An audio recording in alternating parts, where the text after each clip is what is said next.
여러분 안녕하세요. 카메거진 최정필 기자입니다. 르노 삼성이 얼마 전에 출시를 한 것 같은데 또 하나의 신차를 선보였습니다. 바로 컴팩트 SUV QM3의 후속 모델인데요. 이번에는 르노 삼성이라는 브랜드가 아니고 르노라는 브랜드로 가지고 왔습니다. 그와 함께 이름도 바뀌었죠. 바로 르노 캡처입니다.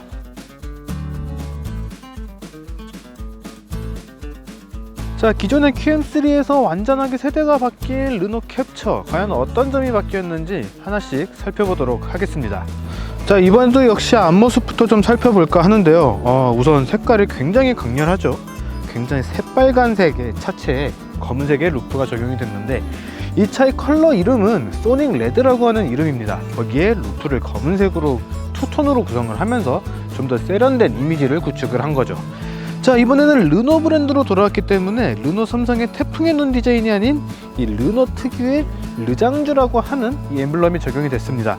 사실 프랑스 발음이라서 되게 입에 안 붙는데 그냥 르장주라고 기억을 하시면 될 것 같습니다. 그럼에도 불구하고 많은 분들은 그냥 삼성차라고 이야기를 하실지 모르겠지만 조금 더 수입차스러운 그런 조금 더 세련된 이미지를 보이는 게 사실입니다. 이 로고 하나의 차이가 굉장히 중요하다는 점을 알 수가 있는 부분이죠. 로고를 중심으로 그릴을 살펴보면은 굉장히 세련됐어요.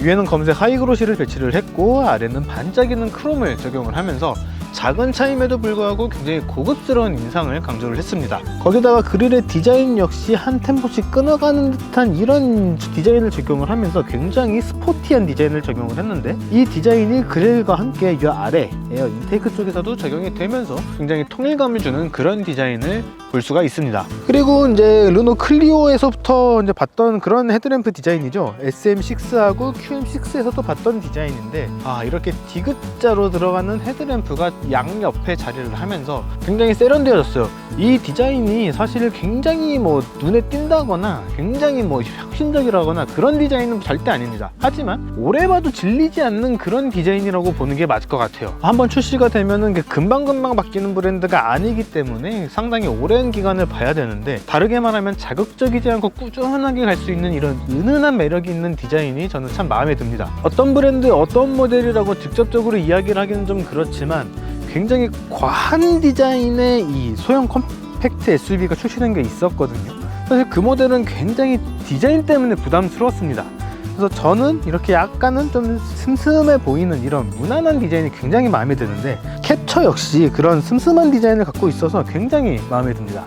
그리고 요즘에 SUV라고 하면 다 도시명 SUV를 해서 수납 공간에 있어서의 효율성을 강조를 하고, SUV 본연의 험로 주파, 오프로드 주행 이런 거에 대해서는 조금 떨어진다 이렇게 느껴지는 게 사실인데, 이 차 역시 그런 길을 가는 데는 약간 무리가 있는 게 사실입니다. 그리고 그런 목적으로 만들어진 차도 아니고요. 하지만 이런 부분들, 약간 더 스포티해 보이는 이런 디자인을 적용을 하면서 그래도 SUV다운 이 강인함, 그리고 소형 SUV인 만큼 젊은 고객들에게 더 어필하기 위한 이런 디자인을 적용해 둔 것이 특징입니다. 옆모습 같은 경우에는 상당히 익숙하죠. 기존의 QM3하고 비교해도 크게 변화가 없는 듯 하면서도 곳곳에 굉장히 포인트를 주면서 기존과는 굉장히 많이 다른 그런 이미지를 만들어냈습니다. 일단 검은색 루프로 투톤 컬러로 배치를 하면서 루프가 굉장히 떠있는 듯한 그런 이미지를 만들어냈는데, 이 루프 덕분에 차가 조금 더 커 보이면서도 날렵해 보이는 약간 그런 두 가지 반전 매력을 갖고 있는 게 좀 특징이라고 잡고 싶고요. 요 창문을 따라서 들어간 크롬 라인, 그리고 아래쪽에 들어간 크롬 라인 두 줄을 이용을 해서 밋밋해 보일 수 있는 옆모습에도 포인트를 준 게 특징입니다. 거기다가 이렇게 조금 더 날렵하게 들어가는 이런 디자인 요소를 적용을 하면서 이런 세련된 디자인을 만들어냈고, 뒤로 가면서 조금씩 올라가서 이 트렁크 끝으로 올라가는 이 크롬 라인을 이용을 해서 조금 더 날렵한 그런 이미지를 만들어낸 거죠. 그리고 도시명 SUV라고는 하지만 휠하우스, 그리고 도어 아래쪽에 이런 플라스틱 부품을 적용을 하면서 조금 더 와일드하면서도 좀 더 스포티한 그런 이미지를 만들어냈고요. 문을 살짝 열어보면은 이 아까 말씀드린 이 플라스틱 부분이 도어 끝에까지 다 감싸 안으면서 이 오프로드를 갈 수는 없지만 이 진흙길, 흙길 정도를 달린 다음에는 운전자가 내릴 때 옷이 지저분해지는 것을 막는 그런 효과도 만들어냈습니다. 거기다가 웨더 스트릿, 고무 몰딩도 도어 트림을 따라서 배치를 한 것과 도어 아래까지 배치를 하면서 이 외부에서 들어오는 소음 차단 그리고 이물질의 유입을 막는 데 좀 신경을 쓴 것이 특징입니다. 그래도 차가 차급이 있기 때문에 요 윗부분이라든가 이런 부분들은 적용을 안 한 것이 좀 눈에 들어오는데, 그래도 이 차의 가격과 차급을 생각을 한다면은 이 정도면은 상당히 훌륭하게 마감을 한 것이 아닌가 싶습니다. 아무래도 소형 컴팩트 SUV다 보니까 이렇게 차 안에서 그대로 보이는 이 외장 컬러 이런 부분들이 좀 보이기는 하는데, 이거는 사실 어쩔 수 없다고 생각을 해요. 그것까지 다 마감된 차를 원하신다면은 한참 더 비싼 몇 배의 돈을 더 주고서 더 고급스러운 브랜드의 모델을 구매를 하시는 것이 맞기 때문이죠.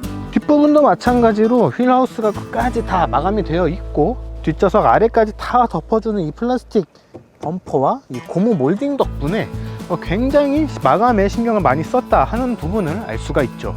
뒷모습은 이전 세대보다 조금 더 많이 바뀐 것이 특징입니다. 양쪽에 이렇게 디귿자 모양의 테일램프가 적용이 되었는데, 이 테일램프가 가운데로 조금씩 내려오면서 굉장히 날카롭고 세련된 디자인이 적용이 됐습니다. 거기다가 가운데 상당히 크게 들어간 르장주의 엠블럼과 레터링을 통해서 존재감을 조금 더 부각을 시켰죠.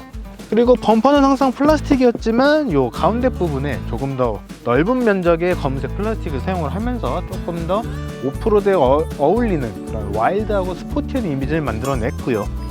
앞모습과 마찬가지로 아래쪽에도 이렇게 회색 빛깔의 플라스틱을 사용을 하면서 조금 더 와일드하고 스포티한 주행이 가능한 그런 이미지를 만들어냈습니다. 그리고 이 차 같은 경우에는 1.5 디젤 엔진이 장착된 1.5 DCI 인텐스 모델인데, TC260 가솔린 모델과 마찬가지로 운전석 뒤쪽에 하나의 싱글 배기를 장착을 해서 디자인적에서 통일감을 주는 그런 이미지를 만들어냈습니다.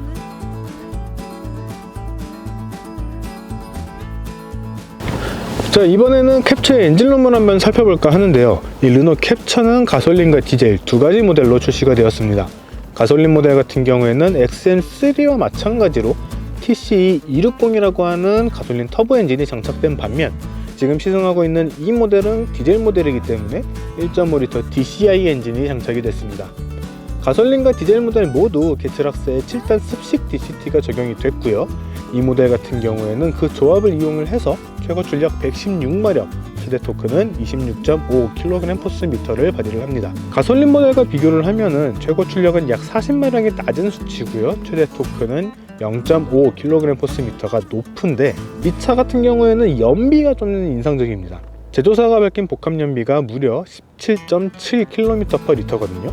이 연비는 가솔린 모델과 비교하면 4km/L가 더 높은 수치입니다. TCA260 모델이 조금 더 스포티하고 재밌게 주행할 수 있는 그런 구성이라면 이 1.5 디젤 모델은 조금 더 효율성에 포커스를 맞춘 그런 모델이라고 할 수 있는 거죠. 엔진을 보면 굉장히 오밀조밀하게 들어가 있고요. 차 자체가 작기 때문에 엔진룸도 상당히 알차게 들어가 있는 그런 모습을 확인할 수가 있습니다. 보닛의 앞쪽과 엔진룸 뒤쪽에 이렇게 고무 몰딩을 이용을 해서 소음 차단과 이제 먼지 유입에서 상당히 신경을 쓴 점이 인상적이고요. 사실 정비 용이성 측면에서는 기존의 르노 삼성 브랜드와 비슷하다 이렇게 느껴지는 게 사실입니다. 자, 이번에는 실내 공간을 한번 살펴보도록 하겠습니다. 차 크기가 작다 보니까 아무래도 앞좌석부터 살펴봐야 할 것 같은데요. 아까 말씀드린 것처럼 이 차는 1.5 DCI 모델의 상위 트림인 인텐스 트림입니다. 그러다 보니까 르노에서 이야기했던 그 대표적인 것들 중에 몇 가지가 좀 빠져 있기는 해요. 그중 대표적인 것이 바로 이 내비게이션 디스플레이인데, XM3에서도 적용이 됐었던 이 길다란 디스플레이 대신에 다소 작은 7인치 디스플레이가 적용이 됐습니다. 그러다 보니까 내비게이션도 빠졌긴 한데, 그래도 요즘에는 스마트폰 내비게이션이 잘 되어 있기 때문에 최신 기능을 몇 가지 못 쓴다는 점은 아쉽지만 단점이라고 이야기할 수는 없을 것 같아요. 그리고 이제 디스플레이 같은 경우에도 르노 삼성에서 계속해서 사용을 해왔던 정통적인 디자인이 그대로 적용이 됐고요. 스티어링 휠 같은 경우에도 르노에서 사용하는 그 디자인이 그대로 적용이 돼서 이 통일감을 느낄 수 있는 부분이 특징입니다. 그리고 캡처 1세대 르노 삼성의 QM3에서부터 적용이 됐던 상당히 특이한 부분이죠. 바로 이 글러브 박스인데, 이 굉장히 길게 나와요. 보통 글러브 박스를 열었다고 하면은 옆으로 긴 직사각형의 형태를 생각을 하기 쉬운데, 이 캡처 같은 경우에는 안쪽으로 긴 이 글러브 박스를 적용을 해서 10리터라고 하는 결코 작지 않은 그런 공간을 보여주고 있는 것이 특징입니다. A4 용지가 그냥 그대로 딱 접히지 않고 들어간다는 것만 봐도 상당히 넓다, 생각보다 더 활용성이 높다, 이렇게 얘기를 할 수가 있는 부분이고요. 이 센터 콘솔 같은 경우에는 조금 작아요. 사실 지금 제가 핸드폰 2개하고 지갑을 넣어놨는데 더 이상 뭔가를 넣기는 문제가 있어 보입니다.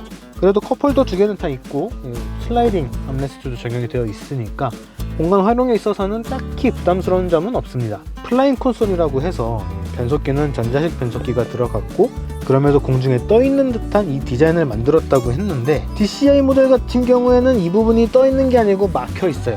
플로팅 콘솔이라고 하는 이 컨셉을 잘 느끼기가 어려운 것이 조금 아쉬운 점입니다. 같은 변속기를 썼으니까 이 DCI 모델도 이 부분에 수납 공간을 마련해 줬으면 어땠을까, 이런 아쉬움은 드는 게 사실입니다.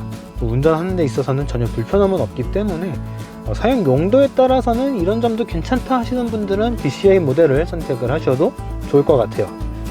그리고 이제 뭐 플라스틱이긴 하지만 알루미늄 느낌을 낸 이런 부분들, 그리고 송풍구에 이렇게 들어간 빨간색 포인트들을 이용을 해서 실내에서도 뭐 적당히 세련된 이런 이미지를 만들어냈고요. 지금은 시동을 꺼놔서 잘 안 보이시겠지만 이쪽 부분에 앰비언트 라이트가 들어가면서 실내에서 조금 더 이렇게 세련된 이미지를 만들려고 많이 노력을 했다, 이런 점이 느껴지는 것이 특징입니다. 자, 뒷좌석 같은 경우에는 은근히 할 이야기가 있습니다. 지금 조수석을 제 몸에 맞춰둔 상태인데 보시는 분들은 아시겠지만 제가 몸이 상당히 굵고 크죠. 그러다 보니까 이 뒷좌석 공간 자체는 그렇게 넉넉하지는 않습니다. 그냥 적당히 있다 정도인데 재밌는 부분은 무릎 공간은 주먹이 2개가 겨우 들어가는 반면에 이 발 공간은 은근히 공간이 넓어요. 딱 발 넣는 공간에 맞춰서 이게 양옆에 트레이가 있고 오히려 발 공간은 편한데 무릎 공간은 약간 답답하다 이렇게 느껴질 정도의 공간이 나오고 있습니다. 반면에 SUV다 보니까 그래도 머리 공간은 좀 여유가 있는 편이고요. 편의 장비 같은 경우에는 에어컨은 송풍구 12V 시거잭 아울렛과 2개의 USB 포트가 적용이 되어 있습니다. 뒷좌석에 열선은 없는 대신에 뭐 손잡이나 이제 컵홀더 공간이 있고요. 가운데는 컵홀더나 이런 것이 없기 때문에 조금은 불편하게 느껴질 수도 있겠지만 그래도 필요한 거는 다 있는 그런 구성이라고 할 수 있습니다. 그런데 제가 이 뒷좌석에서 꼭 언급을 하고 싶은 부분은 바로 트렁크와 연결된 부분입니다. 바로 이 부분. 이 급에서는 못 봤던 것 같아요. 이 슬라이딩을 이용해서 앞으로 쭉 당기면은 뒷자리에 앉는 사람은 조금 많이 불편하겠지만 그래도 트렁크 공간은 더 쓸 수 있는 그런 장점이 생깁니다. 반대로 트렁크에 딱히 실을 게 없다 그러면은 최대한 뒤로 밀면은 그래도 좀 여유롭게 탈 수 있는 그런 공간이 나옵니다. 자, 이 2열 슬라이딩 같은 경우에는요, 뒷좌석이 아니고 트렁크에서도 조절이 가능합니다. 트렁크에서는 가운데 있는 손잡이를 딱 잡고 밀거나 당겨서 슬라이딩을 조절을 할 수가 있는데 트렁크에 짐을 실으면서도 이 슬라이딩을 조절을 할 수 있다는 이야기가 되기 때문에 상당히 편리한 그런 부분이 아닌가 싶습니다. 뿐만 아니라 6대4 폴딩도 가능하기 때문에 뒷좌석을 이렇게 폴딩을 하고 최대한 슬라이딩을 하면은 트렁크 공간을 최대한 활용을 할 수 있는 그런 구성이 되는 거죠.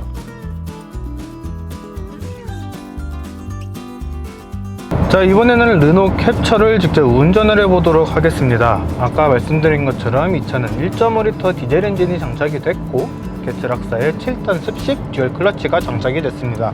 디젤 엔진이다 보니까 디젤 엔진 특유의 이 진동과 소음이 그대로 좀 느껴지기는 합니다. 어쩔 수는 없는 것이 이 차 크기 자체가 그렇게 큰 차가 아니고 정숙함과는 조금 거리가 있다 보니까 어쩔 수 없이 올라오기는 하는 그런 부분인데 그래도 이전 세대인 QM3하고 비교를 하면은 많이 조용해졌어요. 디젤 특유의 이 덜덜덜덜덜덜 이런 소리도 좀 굉장히 줄었고요. 한 가지 재밌는 거는 에코센스나 에코 스포츠 같이 드라이빙 모드를 바꾸는 거 말고도 스티어링 휠의 조향 감도도 컨트롤 할 수가 있다는 겁니다. 스티어링 휠 역시 에코, 레귤러, 스포츠 세 가지로 변경이 가능한데요. 드라이빙 모드 바꾸는 건 못지않게 스티어링 휠의 조향 감도도 많이 바뀌는 것이 꽤나 인상적입니다. 주행을 하면서 바꿔보면은 이 조향의 감도가 굉장히 많이 차이가 난다는 것을 느낄 수가 있습니다.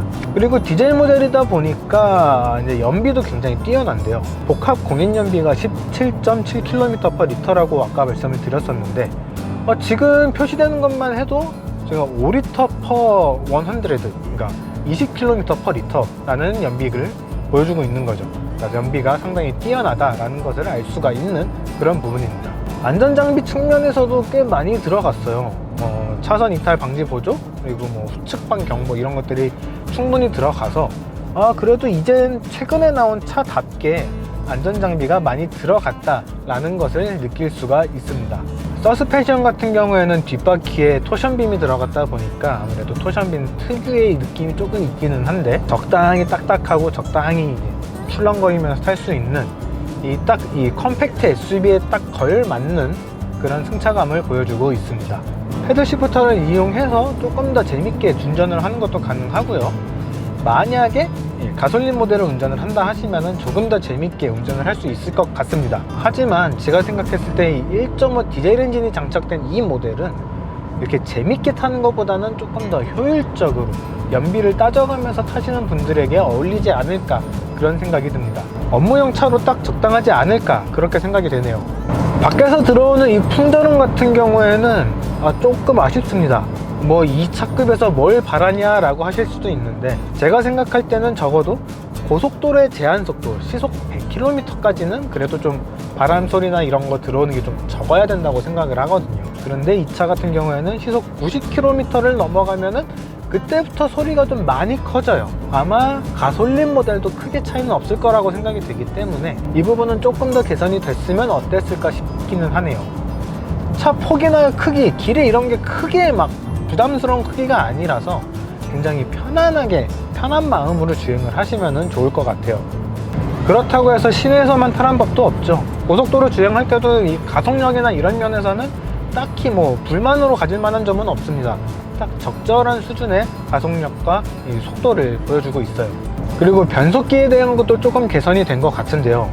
이 직전에 나왔던 모델인 XM3 그 모델 같은 경우에는 정지 상태에서 출발을 할 때, 그러니까 이제 기어가 1단에서 2단, 3단으로 넘어갈 때 조금씩 멍 때린다 이런 느낌이 조금 있었거든요. 아무래도 이제 오토 홀드나 이제 파킹 브레이크 자동 체결 이런 것들이 있다 보니까 이거를 해제하는 조건으로 이렇게 세팅을 했었던 것 같은데 이 차에서는 이거를 좀 개선을 한 것 같아요. 멍 때리거나 이런 거 없이 부드럽게 바로 가속되는 이런 부분들이 상당히 반가운 부분입니다.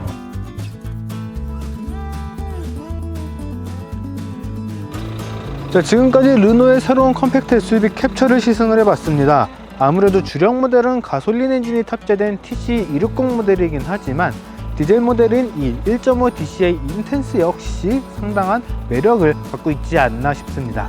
2,662만원이라고 하는 가격이 조금 부담스럽게 느껴질 수도 있을 것 같습니다. 하지만 가솔린과 디젤의 장단점이 서로 다르기 때문에 여러분들도 꼭 한번 시승을 해보시고 판단을 해보시면 좋을 것 같습니다. 그러면 여기서 인사드리겠습니다. 지금까지 카메거진의 최정필 기자였습니다.